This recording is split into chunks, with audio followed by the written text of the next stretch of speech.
요한계시록 3장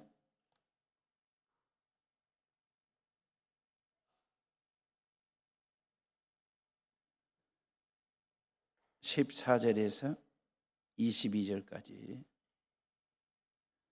찾았으면 저랑 같이 읽습니다. 라오디게아 교회의 사자에게 편지하라. 아멘이시오 충성되고 참된 증인이시오 하나님의 창조의 근본이시니가 이르시되 내가 네 행위를 아노니 네가 차지도 아니하고 뜨겁지도 아니하도다. 네가 차든지 뜨겁든지 하기를 원하노라. 네가 이같이 미지근하여 뜨겁지도 아니하고 차지도 아니하니 내 입에서 너를 토하여 버리리라. 네가 말하기를 나는 부자라 부요하여 부족한 것이 없다 하나 내 공고한 것과 가련한 것과 가난한 것과 눈먼 것과 벌거벗은 것을 알지 못하는도다. 내가 너를 권하노니 내게서 불로 연단한 금을 사서 부요하게 하고 흰옷을 사서 입어 벌거벗은 수치를 보이지 않게 하고 안약을 사서 눈에 발라 보게 하라. 무릇 내가 사랑하는 자를 책망하여 징계하노니 그러므로 네가 열심을 내라 회개하라. 볼지어다 내가 문 밖에 서서 두드리노니 누구든지 내 음성을 듣고 문을 열면 내가 그에게로 들어가 그와 더불어 먹고 나는 그와 더불어 먹으리라. 이기는 그에게는 내가 내 보좌에 함께 앉게 하여 주기를 내가 이기고 아버지 보좌에 함께 앉은 것과 같이 하리라. 귀 있는 자는 성령이 교회들에게 하시는 말씀을 들을지어다. 아멘. 소아시아 7개 교회 중에 마지막 교회 라오디게아 교회 이야기를 어찌하다 보니 25년도 마지막 주일에 하게 됐습니다. 맞추려고 의도한 것은 아닌데 그리 됐고, 신년새에는 예수님의 첫 설교 노천 강좌 세미나, 우리가 흔히 말하는 산상수훈 있잖아요. 마태복음 5장과 6장, 7장 산상수훈 시리즈 설교를 신년새에 하도록 하겠습니다. 라오디게아 교회는 눈꽃만큼도 칭찬이 없어요. 한 대목이 없어요. 오로지 그냥 책망으로만 일관된 교회가 라오디게아 교회거든요. 그래서 서머나 교회나 빌라델기아 교회는 2개 교회는 칭찬만 받았잖아요. 나머지 에베소, 도아디라, 버가모, 사대교회 4개 교회는 칭찬도 받고 책망도 곁들여서 동시에 받았거든요. 네, 라오디게아 교회는 칭찬 한 구절이 없어요. 오로지 책망만 받은 교회, 안타까운 상황인데 주님의 책망은 이렇습니다. 15절 말씀에 보면 내가 네 행위를 아노니 네가 차지도 아니하고 뜨겁지도 아니하도다. 네가 차든지 뜨겁든지 하기를 원하노라 그랬거든요. 당시 라오디게아 교회의 신앙이 얼마나 형식화되어 있는지를 보여주는 말씀이거든요. 어찌 보면 16절 말씀에 보면 토해버리겠다, 뱉어버리겠다 할 정도로 아주 강한 질타성 책망을 하시거든요. 예수님이 들여다볼 때 영적으로 심각한 수준에 있다, 그리 본 거죠. 당시 라오디게아 교회는, 라오디아는 아주 부유한 도시였거든요. 교통의 요충지였지, 모직 그 옷감 만드는 그런 공장들이 있었지, 은행도 많았고요, 금융업이 활성화되어 있었고, 또 하나 의과대학이 있을 정도로 라오디게아 교회, 라오디아 지역은 아주 부유한 풍성한 도시였습니다. 근데다가 온천수를 저 10km 떨어진 히에라볼리라고 하는 그곳에서 수로를 통해서 온천수를 끌어다가 온수를 사용할 정도로 그리 발전된 도시 라오디게아. 실은 기원 60년경에 엄청난 지진으로 인하여 이 도시 자체가 그냥 쑥대밭이 됐거든요. 그때 로마 제국이 재정 지원을 통해서 재건할 수 있도록 도와준다고 했을 때에도 아주 정중하게 거절을 했던 지역입니다. 그만큼 자존심도 세고 풍부하고 풍요롭고 그리고 풍부를 누렸던 도시가 바로 라오디게아. 거기다가 다른 지역에 비해서, 다른 교회에 비해서 예수 믿는다고 핍박도 없는 아주 신앙생활하기에 최적화된 지역이 바로 라오디게아. 근데 참 묘하고 아이러니한 것은 신앙생활의 최고의 환경이거든요. 최적지인데 신앙생활은 최악인 상황 말입니다. 이게 아이러니한 거예요. 부와 자유를 신앙 성장과 교회 부흥의 토대를 삼고 발판으로 삼았어야 되는데 일신상의 어떤 영달이나 아니면 육적 향락을 위한 기회로 삼은 거죠. 이러다 보니까 신앙이 미지근해진 것입니다. 얼마나 미지근했든지 주님이 16절에 뜨겁든지 차든지 둘 중에 하나 하라고, 미지근하면 내가 뱉어버리겠다라고 말씀하셨어요. 토하겠다라고. 실은 신앙만큼은 회색지대나 중간지대가 있으면 안 되거든요. 근데 라오디게아 교회는 지금 회색지대에 머물러 있는 영적인 상태가 말입니다. 그래서 토하겠다라고 강하게 질타하신 건데, 이것은 주님이 포기하겠다는 게 아니에요. 너와 나 사이의 단절, 이게 아니고 버리겠다는 뜻이 아니라 강력한 경고를 통해서 내가 너희를 얼마나 사랑하는지를 보여주는 대목입니다. 실제로 히에라볼리 지역에서 온천수를 끌어오는 이 길이가 10km 정도 되거든요. 이게 물이, 따뜻한 물이 오다가 다 식어요. 그러니까 미지근할 수밖에 없는 상황이에요. 또 하나, 게다가 물속에는 철분과 석회질이 많아가지고 그 물은 마시기에는 역겨울 정도의 물이에요. 그래서 라오디게아의 실상과 실종과 실체를 우리 예수님은 지리적 자연적인 현상을 끌어다가 빗대어서 설명을 하신 거예요. 우리의 신앙이 이렇게 미지근하면 그 말이에요. 우리 예수님이 토해버리시겠다, 뱉어버리시겠다라고 하시는 요 얘기 말입니다. 실은 우리도 속이 상하거나 꼬라지가 나면 그냥 침을 확 뱉듯이 그런 느낌의 토하는, 내뱉겠다 하시는 예수님의 경고성 메시지거든요. 실은 풍요롭다, 안정적이다, 자유롭다라고 하는 것은 하나님이 주시는 은혜이고 축복입니다. 근데 이걸 관리를 잘못하면 이게 재앙이 될 수도 있어요. 라오디게아 교회가 풍요로운 교회였고 넉넉한 교회였다, 안정적인 교회였다. 왜냐하면 신앙생활하기에 최적화된 지역이었으니까. 근데 오히려 그것 때문에 신앙의 안일함과 안주, 그래서 미지근함, 뜨거움을 잃어버리고 차가움마저도 잃어버린 그 신앙의 미지근함으로 인하여 영적으로 비릿하게 되는 요 상황들 말입니다. 실은 가난만 못한 풍부이죠. 이런 증상을 교회에 세속화라고 이야기를 합니다. 지난날의 교회 역사를 보면 교회는 세속화될 때 교회는 성도들의 신앙은 식었고 교회는 문을 닫는 경우들이 왕왕 있었죠. 다시 말하면 자본주의적 만능주의 있잖아요. 돈으로 뭐든지 다 해결할 수 있다라고 하는 사고, 돈 가지고 건강도 해결할 수 있고 미래를 열 수도 있고 과학을 발전시킬 수도 있고 교육을 책임질 수도 있고 건강을 돈으로 살 수 있다, 책임질 수 있다라고 하는 이 자본주의적 만능주의가 우리로 하여금 그 말입니다. 초월적인 하나님, 그 신을 찾게 하는데 방해 요소가 된다라고 하는 거죠.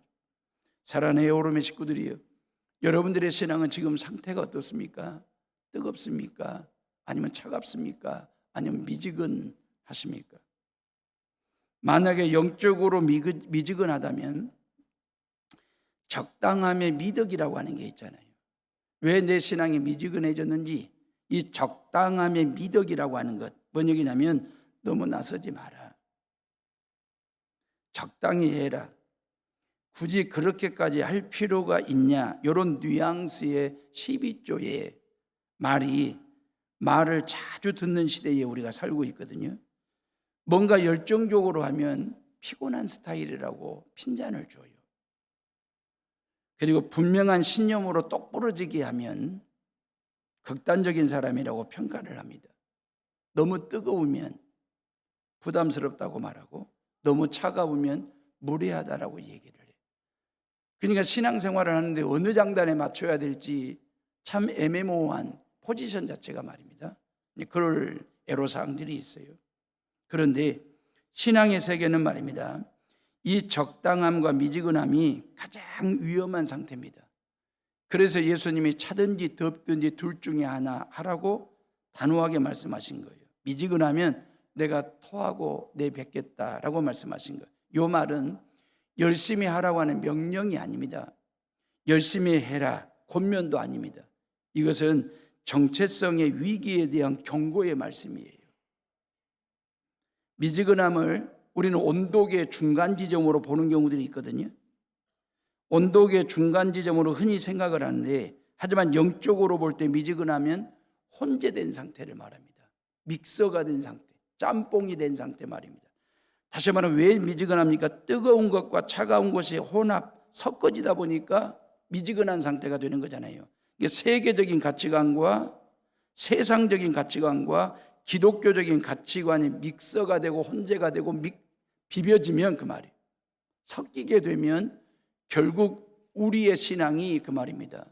세속화가 되면서 미지근해질 수밖에 없다. 이 미지근함이 된 데에는 이유가 뭐냐 그 말이에요. 오늘 본문 말씀에 풍요로움으로 봤어요. 부자라 부요하여 부족함이 없다 그랬잖아요. 이러다 보니 하나님을 찾는 절박함이 사라진 거예요. 하나님을 향한 애절함이 없어요.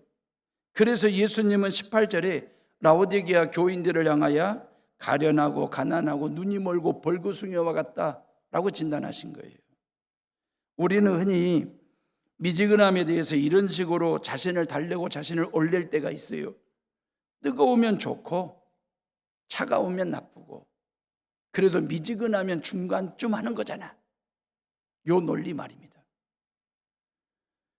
근데 예수님의 평가는 차가움과 뜨거움은 선택이라는 거예요. 근데 미지근하면 회피, 도피, 아니면 자기 방어, 아니면 자기 합리화. 우리가 때에 따라 방어 기제로 사용할 때가 있거든요.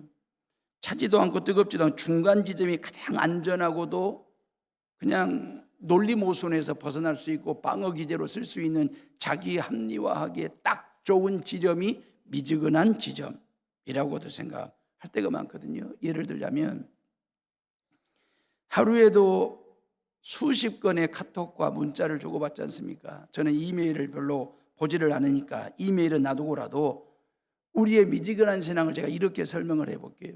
내가 누군가에게 카톡을 보냈어요. 카톡을 보냈는데 읽은 표시가 딱 떠. 분명히 상대방이 읽었어요. 근데 답장이 없을 때 어떠냐 그 말이에요. 참 마음이 묘해지는 느낌 말입니다. 이게 기계가 가져다주는 사람들 간의 어떤 틀어짐의 그 단초를 제공하는 경우들이 있거든요. 분명히 상대방이 카톡을 보냈는데 읽었는데 아무런 반응이 없을 때, 아무런 대꾸가 없을 때 그 말입니다. 마음속으로 서운해지면서 관계가 틀어지는 경우들이 있거든요. 하나님이 내게 메시지를 주는 루트, 방식은 다양합니다. 예배 시간에 설교를 통해서도 내 마음속에 뭉클하게 하는 감동 말입니다. 아니면 찬양을 통해서 회중찬송을 부르다가 아름다운 성가대 찬양을 듣다가 우리의 마음속에 형용할 수 없는 깊은 곳에서 퍼올리는 감동, 감화, 감격, 이게 올라올 때가 있잖아요. 기도 중에, 찬송 중에, 주방에서 봉사하다가, 아니면 교회 학교 교사들은 아이들을 가르칠 때 참아라, 기도해라, 품어라 라고 하시는 그 하나님의 놀라운 감동, 그 메시지가 우리의 신앙 카톡에 수시로 들어올 때가 있어요. 그 하나님이 보내주시는 그 감동과 메시지에 우리는 세 가지로 반응할 수 있잖아요. 신앙이 뜨거울 때는 즉각적으로 반응합니다. 기도한다든지, 아니면 들은 말씀을 가지고 내 삶에 그대로 적용한다든지, 행동으로 옮긴다든지. 신앙이 뜨거울 때에는. 그런데 신앙이 차가울 때의 반응은 뭐냐면 수신 차단합니다. 그리고 그냥 거부하는, 하나님이 주시는 그런 감동을 거부하는 경우들 말입니다. 미지근한 상태는 뭐냐? 미지근한 상태는 메시지는 다 읽었어. 하나님 아버지가 주시는 메시지고 하나님 아버지가 주시는 감동인 줄도 알아. 그런데 내 삶의 변화를 주기에는 귀찮은 거예요. 읽은 척 한 거예요. 하나님 앞에서 뭔 반응을 하긴 해야 되는데 나중에, 다음에 미뤄둔 상태를 미지근함, 애매모호함이라고 얘기하는 거예요. 지금 라오디게아 교회가 딱 이렇다는 거거든요. 그래서 호되게 책망하시는 거예요. 차라리 차갑든지 그 말이에요. 차갑게 거절하면 하나님 아버지께서 설득할 기회라도 있다는 거예요. 근데 미지근한 상태로 있으면 설득할 기회마저도 변화시킬 가능성마저도 차단된 상태예요. 미지근하면. 주님과의 관계가 차가운 사람은 적어도 자기 자신이 하나님으로부터 얼마나 멀어졌는지를 알아요. 그렇기 때문에 다시 돌아오고 싶은 원심력이 작동이 돼요. 그게 탕자 이야기예요. 탕자는 돼지들이나 먹는 쓰레기, 꾸정물 속에서 먹을거리를 찾아가지고 골라가지고 먹을 정도로 인생 밑바닥까지 떨어진 그 상태에서 누구를 생각했습니까? 아버지를 생각했잖아요. 아버지 집을 생각했잖아요. 다시 말하면 너무 멀어졌기 때문에, 너무너무 차가워졌기 때문에 하나님의 존재를 더 절절하게 느끼면서 주님 품으로 돌아가고자 하는 원심력이 생긴 거예요. 근데 미지근하면 말입니다, 그러지 않습니다. 미지근한 사람은 이 정도면 괜찮지, 남들보다는 내 신앙이 더 나은 거잖아, 나쁘지는 않아, 지금도 믿는데, 지금 주일 성수하고 있잖아, 지금 주일 예배 드리고 있잖아, 이런 생각 말입니다. 이러면 더 이상의 성장과 성숙이 없는 거예요. 기도도 식고 예배도 식고 신앙이 식어져요. 그러면서 미지근해져요. 이런 신앙을 주님은 토하겠다 말씀하셨어요. 이런 교회를 내뱉으겠다 그랬어요. 미지근함이 안전해 보이지만 실은 가장 위험한 신앙입니다. 그래서 17절 말씀 봐보세요. 다 같이 17절을 읽어봅니다. 시작. 네가 말하기를 나는 부자라 부요하여 부족한 것이 없다 하나 네 공고한 것과 가련한 것과 가난한 것과 눈먼 것과 벌거벗은 것을 알지 못하는도다 그랬어요.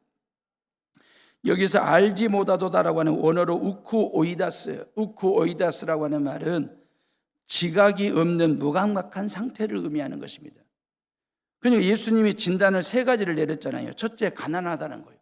라오디게아는 교회는 전혀 가난한 교회가 아니었습니다. 은행도 있었고 의과대학도 있었고 엄청난 그 경제활동이 이루어지는 곳이기 때문에 가난한 곳이 아니에요.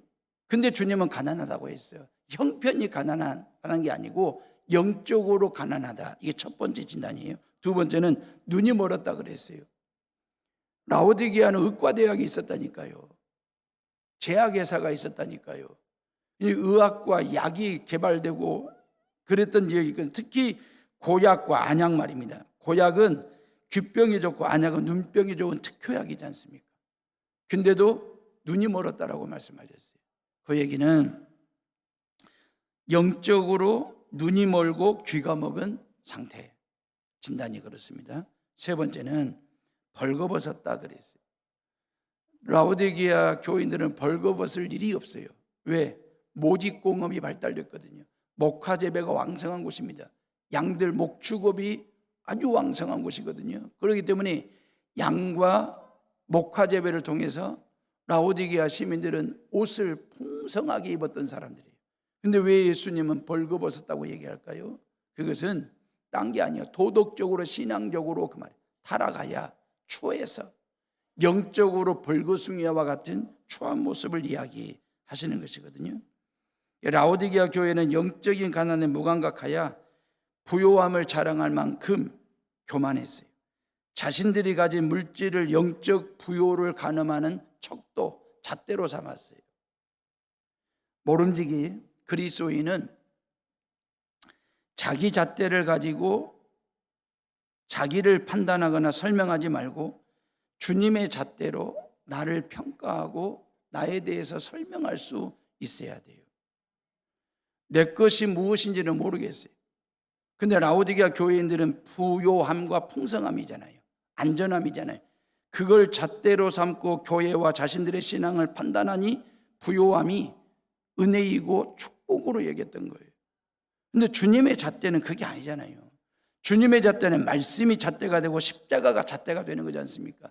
다시 말하면 주님의 잣대로 나를 들여다보고 말씀 속에 나를 집어넣어보고 말씀으로 나를 비춰보고 말씀으로 나를 잣대 삼아 평가를 해보면, 해석을 하고 설명을 해보면 나라고 하는 존재가 어떤 존재인지를 훨씬 더 실존과 실상을, 실체를 또렷하게 알 수 있어요. 누구 잣대로? 주님의 잣대로 나를 해석할 때, 주님의 잣대로 나를 들여다볼 때, 그 말입니다. 지난 1년 신앙생활이 어떠했는지 한번 살펴보는 시간들이 꼭 되시고요. 나는 말씀 앞에서 어떠한 신앙생활을 했는지, 교회 앞에서, 교인들 앞에서, 십자가 앞에서, 하나님 앞에서 부끄러움이 없는 신앙생활을 했는지 두루두루 살피고 설명하고 해석 가능한 삶 말입니다. 20절 말씀 봐보실래요? 다 같이 20절을 읽어봅니다. 시작. 내 음성을 듣고 문을 열면 내가 그에게로 들어가 그와 더불어 먹고 그는 나와 더불어 먹으리라 그랬어요. 눈에 확 들어오는 동사 3개가 있어요. 서서, 두드리노니, 기다리신다. 우리는 요한계시록 3장 20절 말씀을 예수 믿지 않는 사람들 인생 문 밖에 주님이 서성거리고 있다. 예수 믿지 않는 사람들의 인생 문을 놓고 하시는 예수님으로만 해석할 때가 많아요. 근데 그 불신자들을 향한 예수님의 모습이기도 하지만 이 말씀 속에는 이미 예수를 믿었어요. 이미 교회를 다녀요. 이미 예배를 드려요. 이미 크리스찬이에요. 그런데 너무너무 부요함과 풍요로움과 안전을 통해서 예수님을 교회 밖으로 내몬 교회들 말입니다. 예수님을 내 인생 문 밖에 세워둔 성도의 모습에도 이 말씀이 적용되는 거예요. 우리의 신앙 한번 점검해 보자고요. 우리 교회를 한번 들여다보자고요. 여러분들의 인생 안에 예수님이 계십니까? 인생 문 밖에 예수님이 계십니까? 아니면 해오른 교회 안에 예수님이 계실까요? 해오른 교회 밖에서 예수님이 문을 두드리고 계실까요? 열어줄 때까지 기다리고 계실까요? 요 얘기거든요. 우리는 흔히들 신앙생활하면서 우리가 무조건 예수님은 내 안에 계시고 예수님은 우리 교회 주인 되시고 내 삶의 중심에 좌정하고 계시고 내주하시는 예수님으로 우리가 그렇게 믿고 신앙생활하지만 20절 말씀을 나에게 비추어 보면 그 말이에요. 모르죠. 저나 여러분 모두가 다. 예수님의 인생 문 밖에 서서 두드리고 계시는지,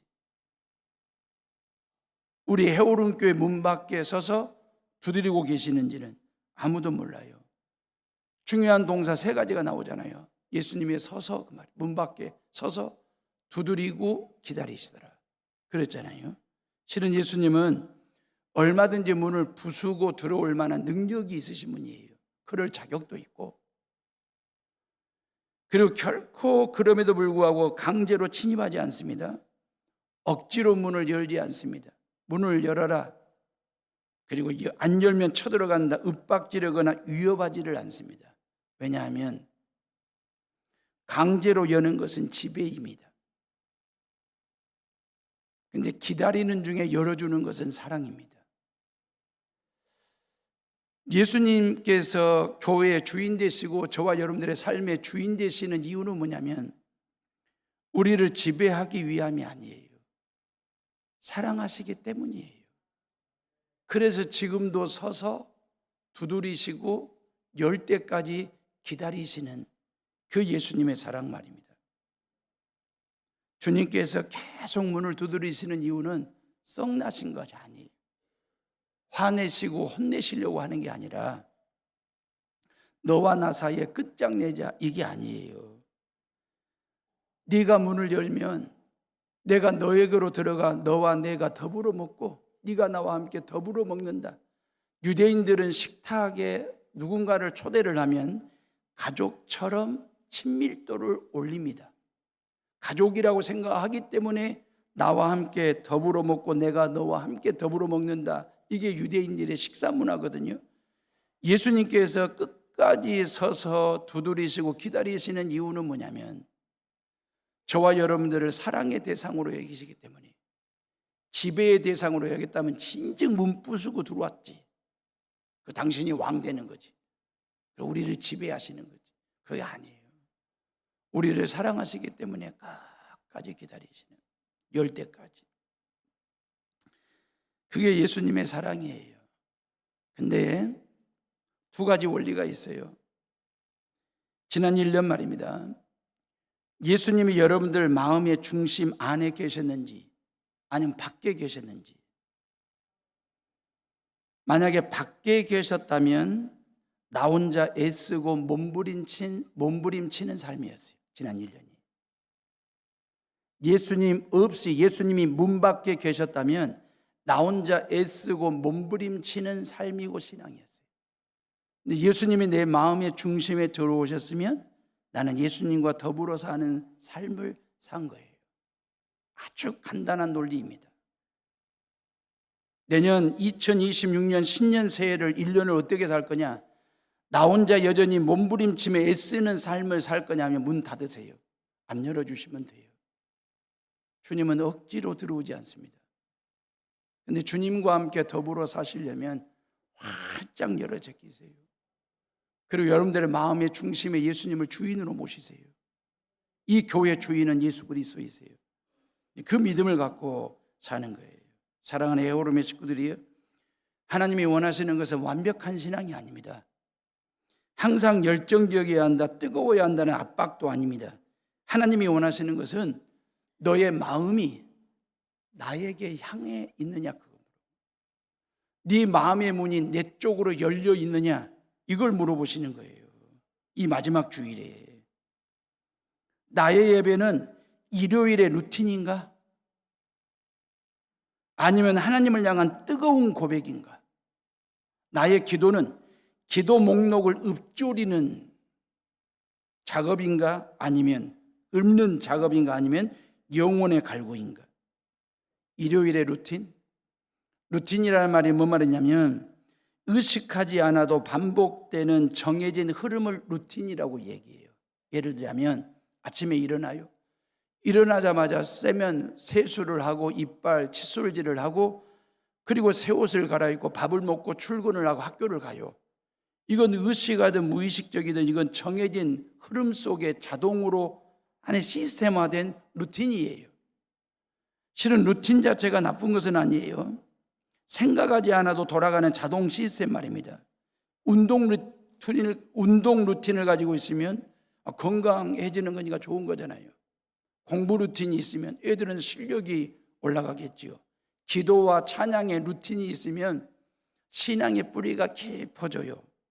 루틴은 나를 지탱하게 해주는 뼈대가 될 수도 있고 골격 프레임이 될 수도 있어요. 좋은 거예요. 문제는 무덤덤하고 모호하고 느슨하고 미지근한 루틴이 문제지요. 기도는 해요. 근데 아무런 기대하는 바가 없어. 그냥 기도할 때가 됐으니까 기도하는 거예요. 기도하자고 하니까 기도해. 기도는 하는데 아무런 하나님에 대한 기대치 없이 드리는 기도, 예배는 드리는데 마음속에 아무런 기대함도 없이 버릇처럼 드리는 예배, 이게 루틴이에요.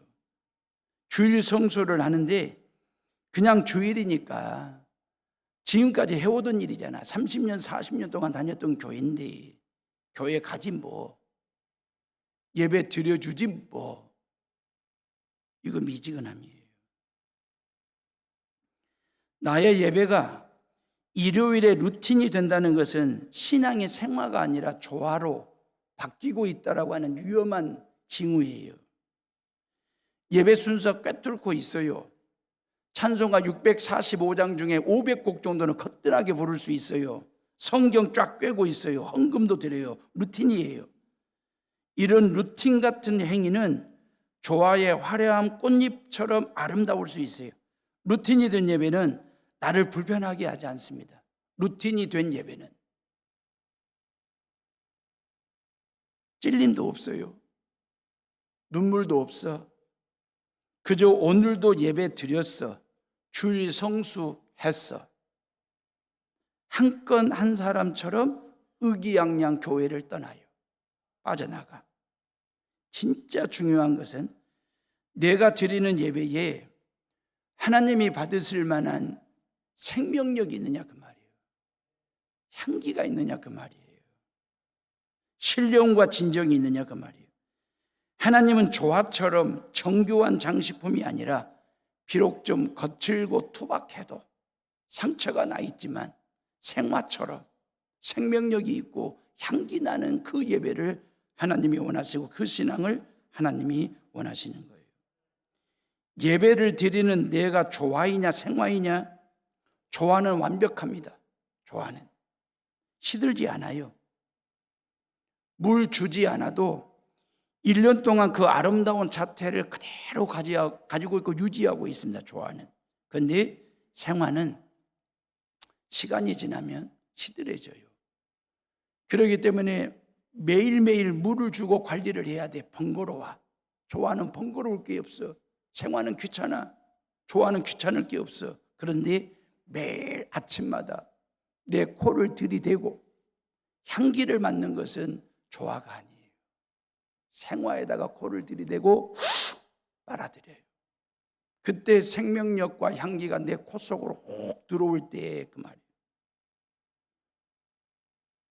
그때 사람과 생화는 생명력을 교감하는 거예요. 존재를 교감하는 거예요. 주일 성수 신앙과 주일 예배 신앙이 일요일에 루틴이 되면 미지근해집니다. 향기가 사라져요. 생명력이 사라져요. 하나님이 원하시는 뜨거운 신앙은 매 순간 물을 공급받아야만 살 수 있는 생화와 같은 신앙이고 예배예요. 지난 1년 동안 주님, 나에게 은혜를 주십시오. 당신의 은혜가 아니면 나는 단 하루도 살 수 없습니다. 이 절절한 고백이 있었는지, 간절함이 있었는지. 조화는 햇빛 쪽으로 몸을 틀지 않습니다. 왜? 생명이 없고 향기 묻힐 필요가 없거든. 만들 필요가 없거든. 그렇기 때문에 조화는 햇빛을 향하여 몸을 틀지 않습니다. 근데 생화는 끊임없이 햇빛 쪽으로 몸을 틉니다. 고개를 틉니다. 방향을 틀어요. 왜? 살아야 되겠길래. 그리고 향기를 만들어야 되겠길래. 살아있는 신앙은, 뜨거운 신앙은 매 순간순간마다 일상의 삶 속에서 하나님을 향하여 내 몸을 틀어요. 삶의 방향을 틀어. 그리고 하나님의 은혜를 덧입고자 하는 간절함이 있어요. 하나님의 은혜가 내게 햇빛처럼 부어지지 않고 비춰지지 않으면 내 신앙은 금방이라도 시들 것만 같은 절박함, 그 애절함을 가지고 일상의 삶 속에서 끊임없이 하나님을 바라보는 거예요. 해바라기처럼 추바라기로. 일요일에 루틴에 갇힌 예배는 미지근한 예배이고 신앙입니다. 교회 문을 나서는 순간 하나님 빠이빠이 하는 거예요. 주일날 예배일 뿐이에요. 그리고 하나님을 등지고 별개의 삶을 삽니다. 하지만 은혜가 흐르는 예배와 향기와 생명력이 있는 예배를 드린 자는 일요일의 감동이 월요일의 감동으로 이어져요. 주일에 나와 월요일에 나는 전혀 다른 사람이 아니에요. 주일에 나와 주중에 나, 교회 안에 있던 나와 교회 밖에 있는 나는 똑같은 사람이에요. 세상 사람들이 헷갈리는 것 중에 하나가 뭔지 아십니까? 일요일에 해오름교회 교인과 월요일날 만난 해오름교회 교인이 달라. 가정 안에서 가족들, 애들이 아리송해하는 것 중에 하나가 뭐냐면 주일날 교회에서 봤던 엄마와 월요일날 집에서 보는 엄마가 달라.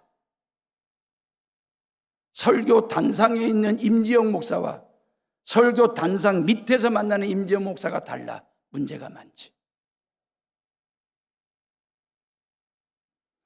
주일의 감동, 예배의 감동, 말씀의 감동이 주중의 삶으로 이어지면 누군가에게 무리한 일을 당해도, 직장에서 억울한 비난을 받아도 주일에 들었던 내 원수를 사랑하라는 말씀이 내 안에서 뜨겁게 요동치고 있다면 루틴이 아닌 예배, 뜨거운 예배를 드린 거예요. 이런 예배가 바로 차지도 뜨겁지도 않은 상태를 벗어나 하나님이 기뻐하시는 살아있는 제사가 되게 합니다. 사랑하는 오름의 식구들이요, 2025년 마지막 주일에 가슴에 손을 얹고 한번 자신에게 물어보시라고. 하나님께 예배 드려 주러 왔냐 그 말이에요. 예배 드리러 왔는지. 똑같은 말 같지만 잘 들어보세요. 하나님께 예배 드려 주러 왔어. 아니면 예배 드리러 오셨어요. 예수를 믿어 주려고 믿어. 아니면 예수를 믿으세요. 내가 하나님께 예배를 드리지 않으면 하나님이 외로울까 봐, 하나님이 너무 짠해서 내가 예수님을 믿어 드리지 않으면, 내가 해오름교회를 다니지 않으면 그 말이에요. 우리가 정말 신앙생활하면서 조심해야 될 것 중에 하나가 뭐냐면, 하나님께 예배를 드린다라고 생각하면 우리의 신앙은 미지근해지는 거예요. 그래도 내가 예수님을 믿어 드려야지. 그게 아니고 예수님을 믿는 거예요. 예배는 드리는 거예요. 예배는 드려지는 게 아니에요. 나의 지난 1년 52주 주일 예배는 드려주었는지 드렸는지, 미지근한 예배는 늘 내가 드려준다고 생각을 해요. 미지근한 신앙은 내가 예수 믿어준다고 우길 거예요. 얼척없는 얘기예요. 예배 드려주러 오셨습니까? 아니면 영적으로 그러면 죽어요. 예배 드릴 때 삽니다. 지금 저와 여러분들은 영적으로 살기 위해서 이곳에 오신 거예요. 살기 위해서 예배 드리고 있는 거예요. 루틴, 미지근한 신앙은 나를 종교인으로 만들어요. 그런데 은혜는 우리를 그리스도인으로 만들어 줌을 믿으시기를 주님의 이름으로 축원합니다. 미지근한 신앙을 뜨겁게 만드는 방법, 결론입니다. 온도를 높이면 되는 거잖아요. 그죠? 내 신앙의 온도를 높이면 미지근한 신앙이 뜨거워지는 겁니다. 그러면 내 스스로 그 말입니다. 신앙의 온도를 올릴 수 있냐 그 말이에요. 실은 저와 여러분들은 그럴 만한 능력도, 그럴 만한 영성도, 그럴 만한 이성도, 그럴 만한 인성을 갖추지를 못했어요. 내 스스로 내 신앙의 온도를 스스로 올릴 수 있는 방법이 없어요. 딱 방법이 하나 있어요. 내 인생 문 밖에 서서 두드리고 기다리고 계시는 예수 그리스도를 내 마음의 삶의 중심의 주인으로 확 모시는 거예요. 그 예수님을 마음의 중심에 모셔드리면 그 예수님께서 저와 여러분들이 그동안 봤던 말씀과 드렸던 찬송과 기도의 장작개 위에다가 성령의 불을 붙이셔요. 성령의 불이 붙으면 신앙의 온도가 뜨겁게 올라갑니다. 바로 저나 여러분 모두가 다 내 안에 성령 하나님이 계시는지 이거 한번 확인하시면서 올 한 해를 잘 마무리하시고, 올해보다는 내년 나의 신앙이 더 신앙의 온도를 높이는 사람이 되어야 되겠다. 성령을 통해서 말입니다. 내 마음의 중심에 성령의 불을 붙이는 그러한 신앙으로 한 해를 잘 마무리하고 신년 새해를 준비하는 우리 모두가 다 되시기를 주님의 이름으로 축원합니다. 우리 이 시간 다 같이 조용히 묵상하며 기도합니다.